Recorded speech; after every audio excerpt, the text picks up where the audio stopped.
দ্বাদশ শ্রেণীর ছাত্ররা রিপ্রোডাক্টিভ ফিজিওলজির দ্বিতীয় ক্লাস।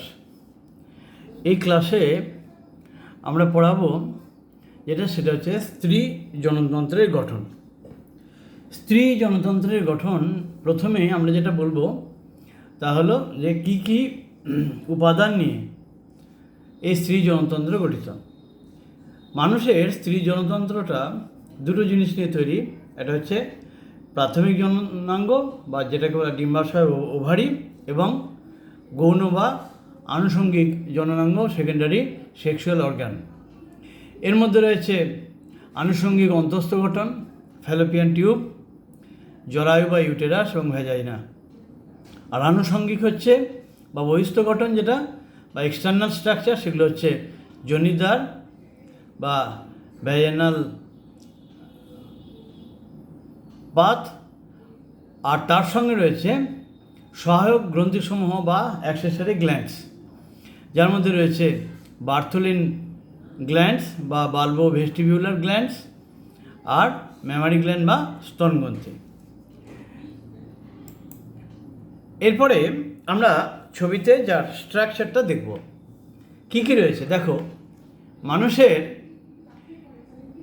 পাশ থেকে দেখানো হয়েছে, এটা একটা পার্শ্বীয় দৃশ্য। এটা স্যাক্রাম মানে কোমরের অস্থিটা, কোমরের ল্যাম্বারের নিচে স্যাক্রাল অস্থিটা। তারপরে হচ্ছে মলাশয়, এটা হচ্ছে লেবিয়া মেজরা, সবচেয়ে বাইরের যে খাঁজ সেটাকে লেবিয়া মেজরা। তারপরে ভিতরে খাঁজ লেবিয়া মাইনরা। তারপরে হচ্ছে ভ্যাজাইনাল পাথ, তারপরে হচ্ছে সার্ভিক্স এবং হচ্ছে জরায়ু বা ইউটেরাস। তার সঙ্গে দুদিকে দুটো বেরিয়ে গেছে, সেটা হচ্ছে ডিম্বাশয় বা ওভারি। আর এইখান থেকে যেটা কানেক্ট হয়েছে সেটাকে বলে ইউটেরাইন টিউব। এটা নিয়ে পরে আসছে। আর সামনের দিকে মূত্রাশয় বা ইউরিনারি ব্লাডার, এবং সবচেয়ে সামনে প্রোটেকশনের জন্য পিউবিক বোনটা আছে, এবং এর ওপরে ভ্যাজিনাল উপরের দিকে একটা ভেস্টিজিয়াল পেনিসের ভেস্টিজিয়াল অর্গান যেটাকে বলে ক্লাইটোরিস। এইগুলো পাশের দিকে। এবার সামনের দিকে একবার দেখব, এটা হচ্ছে ইউটেরাস, এ হচ্ছে জরায়ু বা ইউটেরাস। এটাকে বলে ফান্ডাস বডি এবং সার্ভাইকাল ক্যানেল, এটাকে বলে সার্ভিক্স। আর এটাকে বলে ভ্যাজাইনাল ক্যানেল। এটা হচ্ছে জরায়ুর বডি, এটাকে বলে সার্ভাইকাল ক্যানেল বা সার্ভিক্স। এটা সার্ভিক্সের মুখ। এটা রয়েছে এইটা যে ইউটেরাইন টিউব, তার তিনটে পার্ট। একটা হচ্ছে ইসমাস, প্রথম শুরুটা ইসমাস, তারপর অ্যাম্পুলা, তারপর ইনফান্ডিবুলাম। এই ইনফান্ডিবুলামের একবার প্রান্তে যেটা রয়েছে তার নাম হচ্ছে ফিমব্রি। আঙুলের মতো কতগুলো ফিঙ্গার লাইক প্রজেকশন আছে, আঙুলের মতো প্রজেকশন। আর এখানে একটা ওভারি বা ডিম্বাশয়, এখানে একটা ওভারি বা ডিম্বাশয়। এই যে ওভারি বা ডিম্বাশয় সম্পর্কে আমি ডিটেলে পরে বলছি। এখন ডিম্বাশয়ের যে গঠনটা রয়েছে সেই গঠনটা পরিবর্তন হয় বয়সের সাথে সাথে। আসছি পরে। তারপরে চলে আসি পরের স্ট্রাকচারটা, সেটা যেটা আরেকটু কেটে দেখানো হয়েছে, সেকশনাল ভিউ। অর্থাৎ কী কী এই যে জরায়ুর দেয়ালে, এটা হচ্ছে এন্ডোমেট্রিয়াম, মায়োমেট্রিয়াম, এবং বাইরের স্তর হচ্ছে পেশিবহুল স্তর, তার হচ্ছে এন্ডোমেট্রিয়াম ভেতরে। এন্ডোমেট্রিয়াম স্তরটা কিন্তু পার্মানেন্ট নয়, এটা তৈরি হয় নষ্ট হয়, তৈরি হয় নষ্ট হয়। এটা এরপরে যে ওভারিয়ান লিগামেন্ট দিয়ে এদিকে দুদিকে দুটো ওভারি বা ডিম্বাশয়, ডিম্বাশয় সেকশন করে বিভিন্ন গ্রাফিয়ান ফলিকুলগুলো দেখানো হয়েছে এবং কর্পাস লুটিয়াম দেখানো হয়েছে। এই যে এই জায়গাটাকে বলা হয় ইনফান্ডিবুলাম, এইখান থেকে এই জায়গাটা।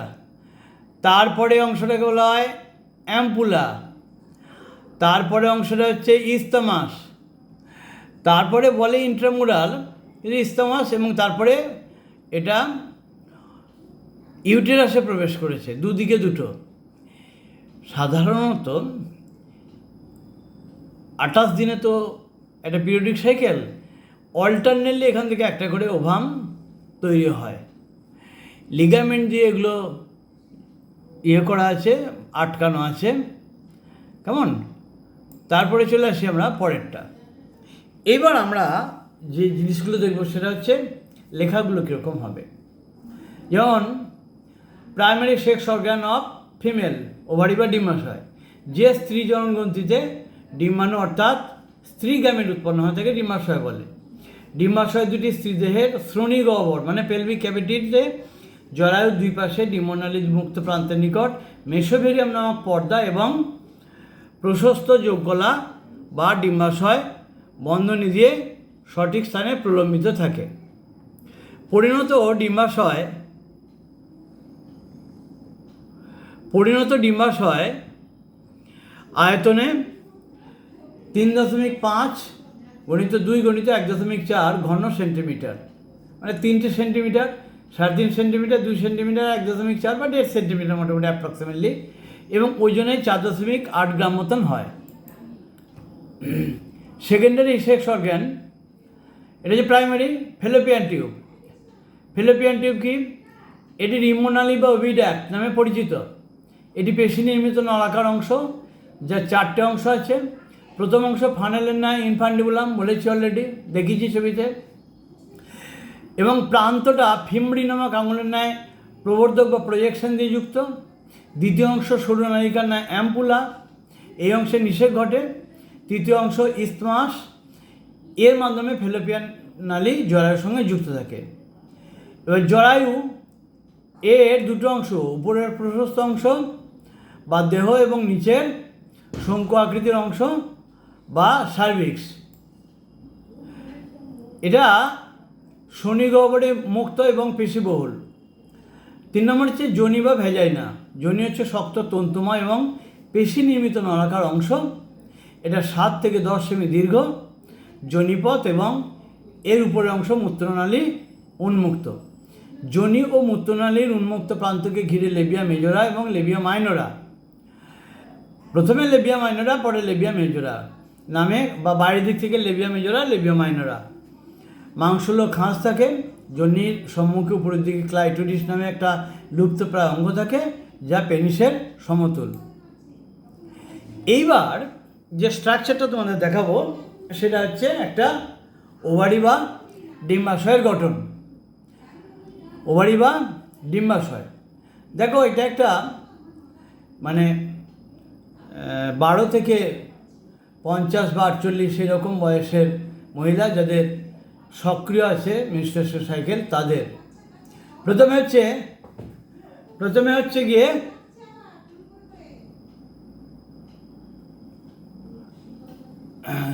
প্রথমে যেটা হচ্ছে সেটা হলো যে একটা ডিম্বাশয়ের গঠনের মাপ বলা হয়েছে যে প্রাইমোডিয়াল ফলিকল,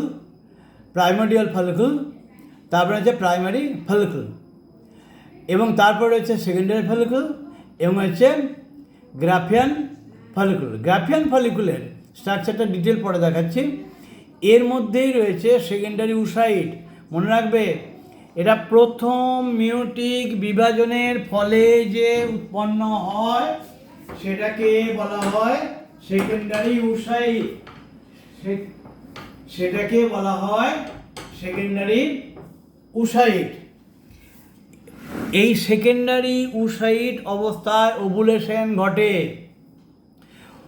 ওভুলেশনের পরে যদি স্পার্ম এর মধ্যে প্রবেশ করে তখন দ্বিতীয় মিওটিক ডিভিশন ঘটে, আর না হলে সেকেন্ডারি উসাইট 6 থেকে 8 ঘন্টা সজীব থাকে বা ভায়াবল থাকে, এর মধ্যে নিষেক হলে হবে, তা না হলে এটা নষ্ট হয়ে যাবে।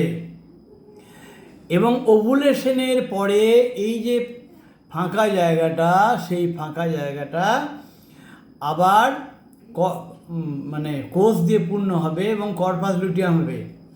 এখানে রয়েছে পিটুইটারির গোনাডোট্রপ সেল থেকে খরিত হরমোনের খেলা।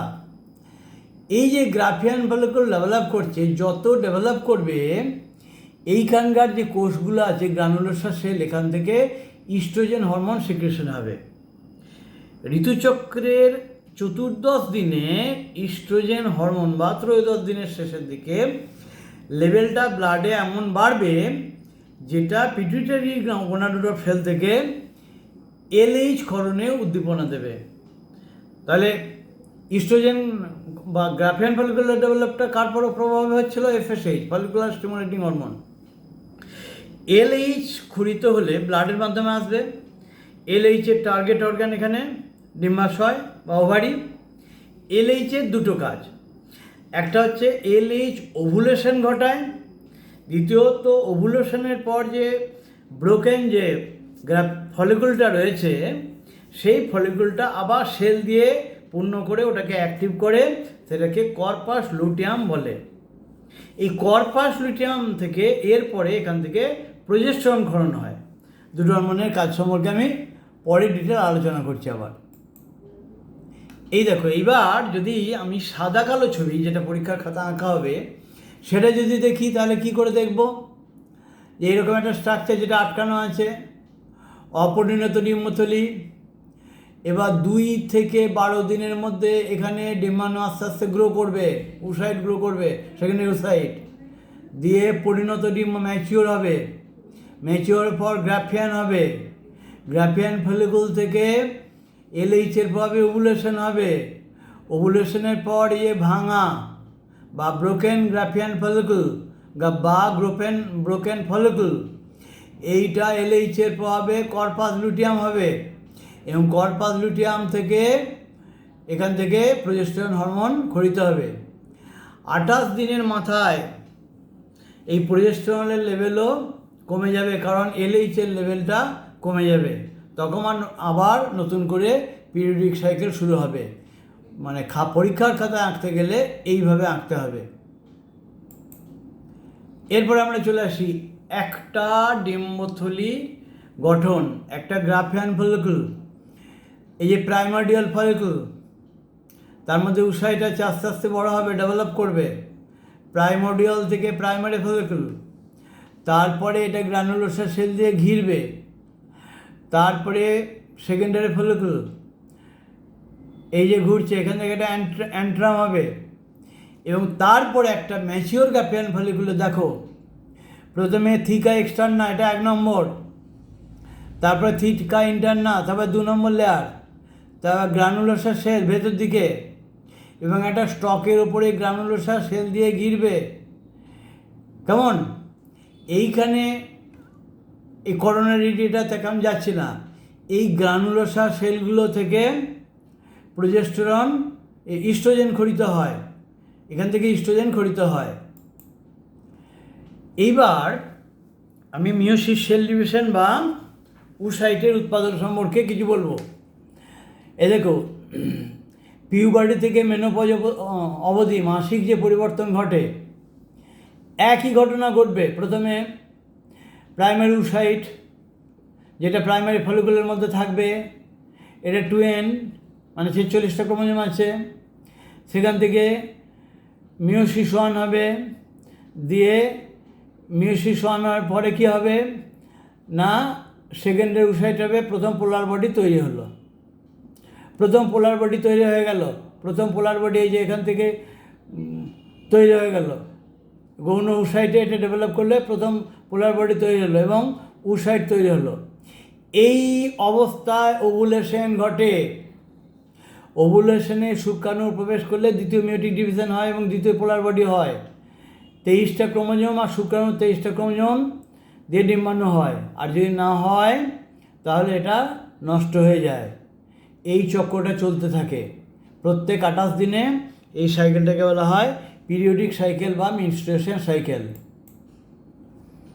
এই যে primary follicle, diploid nucleus, secondary follicle, এই করে এই যে প্রাথমিক উসাইট, প্রাইমারি উসাইট,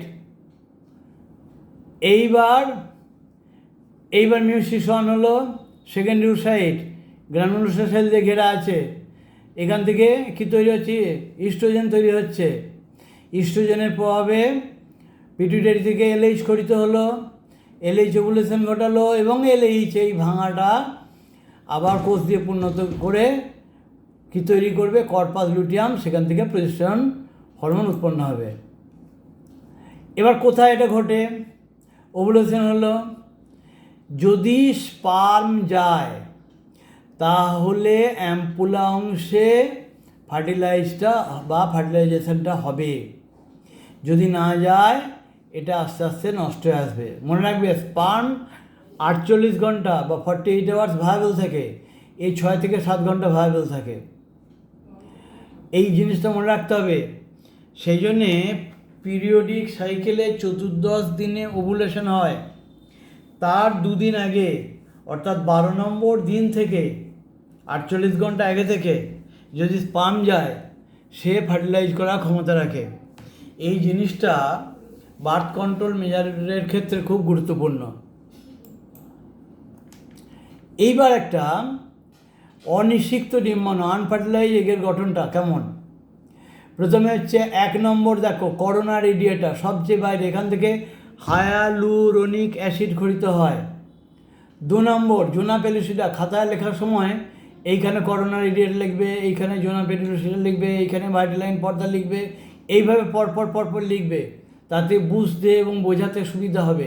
এটা আঁকলে এইখানে করোনা রেডিয়েটার, জোনা পেলুসিডা, ভাইটালাইন পর্দা ঠিক বাইরে থেকে ভেতরে আস্তে আস্তে ঢুকবে, 1 2 3 4 করে ঢুকবে, এবং বোঝার সময় এটা এইভাবে বুঝবে, তাহলে তোমার সুবিধা হবে। করোনা রেডিয়েটার, জোনা পেলুসিডা, ভাইটালাইন পর্দা হয়ে গেল। পেরিভাইটালাইন স্পেস, তারপরে ভেতরে সাইটোপ্লাজম, ওই যে প্রথম পোরোসাইটের ছোট্ট নিউক্লিয়াস বেরিয়ে গেছে, এখানে হ্যাপ্লয়েড নিউক্লিয়াস নিয়ে বসে আছে, এখনও সেকেন্ড মিউটিক ডিভিশন হয়নি। কেমন? এটা সাইটোপ্লাজম আছে, কর্টিক্যাল দানা আছে, নিউক্লিয়াস আছে, এগুলো আছে। এবার ইস্ট্রোজেনের কাজ, আমি বলেছি ইস্ট্রোজেন কোথা থেকে করিতে হয় না, গ্রাফিয়ান ফলিকল।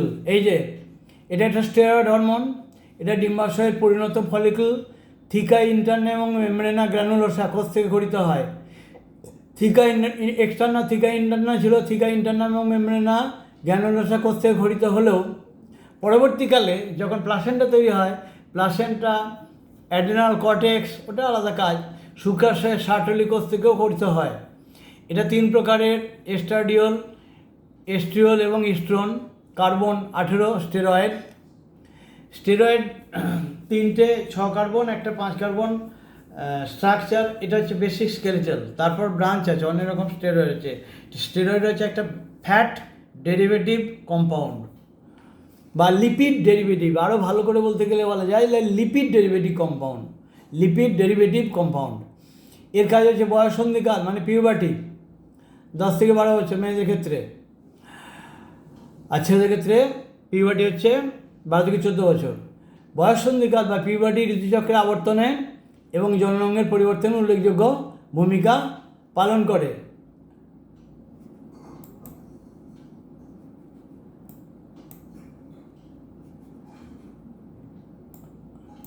বয়ঃসন্ধিকালে এই হরমোন স্ত্রী জননাঙ্গের বৃদ্ধি ঘটায় এবং গৌণ যৌন লক্ষণ প্রকাশে সাহায্য করে। এই হরমোন স্তনগ্রন্থিতে স্নেহদ্রব্যের সঞ্চয় ঘটিয়ে স্তনের বৃদ্ধি ঘটায়। নারী দেহের ত্বক কোমল ও মসৃণ করে। ইস্ট্রোজেনের প্রভাবে জরায়ুর অন্তর্গাত্রে মায়োমেট্রিয়াম এবং এন্ডোমেট্রিয়ামের বৃদ্ধি ঘটে। নেক্সট, এবার প্রোজেস্টেরনের কাজ। প্রোজেস্টেরন কি? স্টেরয়েড ধর্মী। এই হরমোন স্টেরয়েড ধর্মী। কর্পাস লুটেয়ামের লুটেইন কোষ থেকে ঘটিত হয়। প্রোজেস্টেরনের প্রভাবে জরায়ুর এন্ডোমেট্রিয়াম স্তর নিষিক্ত ডিম্বাণু রোপণের উপযোগী হয়। এই হরমোনের প্রভাবে অমরার বৃদ্ধি ঘটে, প্লাসেন্টাল ডেভেলপমেন্ট এবং গর্ভাবস্থা বজায় থাকে। গর্ভকালীন অবস্থা প্লাসেন্টা নির্মিত প্রোজেস্টেরন পিটুইটারি থেকে এফএসএইচ এবং এলএইচ ক্ষরণে বাধা দেয়, ফলে গর্ভাবস্থায় ডিম্বাণু নিঃসরণ ঘটে না। প্রোজেস্টেরন হরমোনের প্রভাবে নারী সুলভ যৌন মানসিকতা গড়ে ওঠে। এরপর আরেকটা গ্ল্যান্ডের কথা বলেছিলাম ছবিতে, বার্থলিন গ্ল্যান্ড বা বাল্বো ভেস্টিবুলার গ্ল্যান্ড। যোনি ছিদ্রের উভয় পাশে লেবিয়া মাইনরার পিছনে একজোড়া ক্ষুদ্রাকৃতি গ্রন্থি থাকে, এগুলোকে বার্থলিন গ্ল্যান্ড বা বাল্বো ভেস্টিবুলার গ্রন্থি বলে। এই গ্রন্থির ক্ষরণ যৌন মিলনের সময় যোনিপথকে পিচ্ছিল করে। এবার ডিম্বাণু নিঃসরণ, ক্লিভেজ এবং রোপণ। ডিম্বাণু নিঃসরণ হবে, ফার্টিলাইজেশন হবে, ফার্টিলাইজেশন মানে ক্লিভেজ মানে ভাগ হবে, মরুলা ব্লাস্টুলা, তারপরে ব্লাস্টুলার ব্লাস্টোসিস্ট এই অবস্থায় রোপণ হবে 6 নম্বর দিনে, 14 আর 6 20। 14 নম্বর দিনে যদি ওভুলেশন হয়, তাহলে 14 নম্বর দিনে যদি ওভুলেশন হয়, তাহলে 20 থেকে 21 নম্বর দিনে কিন্তু ওটা রোপণ হতে শুরু করে দেবে। এবং এই সময় ওদিকে কর্পাস লুটিয়াম তৈরি হবে, কর্পাস লুটিয়াম থেকে প্রজেস্টেরন হবে, ওভুলেশনের পর প্লাসেন্টা থেকে যে হরমোন তৈরি হবে সেইটা কর্পাস লুটিয়ামকে রিটেনশন দিয়ে দেবে, এবং পরবর্তীকালে প্লাসেন্টা থেকেই ইস্ট্রোজেন প্রজেস্টেরন ক্ষরণ হবে। আর না হলে ওগুলো বন্ধ হয়ে যাবে, মেনস্ট্রুয়েশন শুরু হয়ে যাবে। এই দেখো, প্রথমে follicular stage, follicular stimulating hormone FSH এর প্রভাবে কী হয়, এটা LH, এটা FSH। FSH এর ফলে ইস্ট্রোজেন বাড়ছে। দেখো, ইস্ট্রোজেন বাড়লে ইস্ট্রোজেন কী করবে, LH ক্ষরণ ঘটাবে। LH ক্ষরণ ঘটালো, LH কী করলো, ওভুলেশন ঘটালো এবং কর্পাস লুটিয়াম করলো। করার পরে কত নম্বর দিনে, তারপরে শেষের দিকে এইটাও কমে গেল, LHটা কমে গেল, কিন্তু এটা তৈরি করলো। এরপর একটা সময়ে এই দেখো 28 নম্বর দিনে ইস্ট্রোজেন প্রজেস্টেরন দুটো ক্ষরণই কমে গেল। যখনই কমে গেল এরপরই তো 1 নম্বর দিন, অর্থাৎ সঙ্গে সঙ্গে এইটা এইভাবে আবার এইখান থেকে এই ছবিটা শুরু হবে, অর্থাৎ রজস্রাব দশা। এটা হচ্ছে 1 থেকে 7 দিন দেখিয়েছে, এটা একটা 7 দিন নয়, 4-5 দিন হয়। তারপরে বিভাজন দশা বা নিরাময় দশা, তারপরে ক্ষরণ দশা, এটা শুরু হবে।